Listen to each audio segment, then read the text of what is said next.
Development of the uterus, cervix and vagina. The uterus can be identified as early as by the end of the third month. Uterus, fallopian tubes and most of the vagina are derived from the Mullerian duct in the absence of Y chromosome. The upper end of the Mullerian duct becomes the abdominal ostium of the fallopian tube, and it is not uncommon for small accessory ostia to be found. In the 7th week of intrauterine life of the embryo, an invagination of coelomic mesothelium occurs close to the primitive gonad in the upper lateral portion of the intermediate cell mass. This is called Mullerian duct or paramesonephric duct.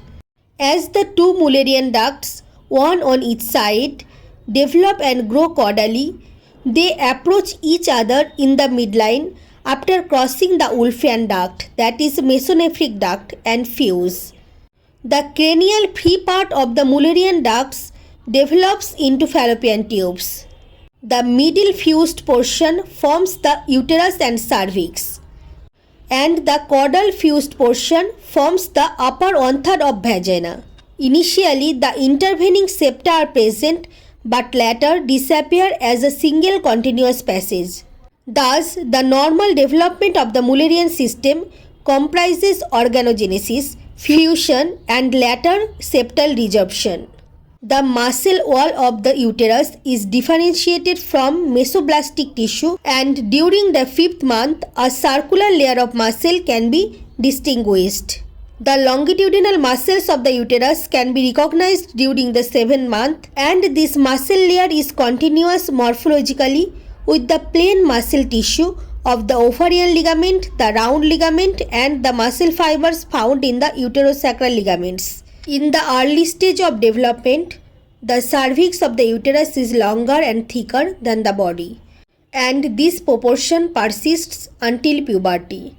The proportion may persist in adult life when the uterus is described as infantile in type. The cervical glands can be recognized in the 6th month, whereas the glands of the body of the uterus develop only during the last month of intrauterine life, although primitive glands are present at the 4th month.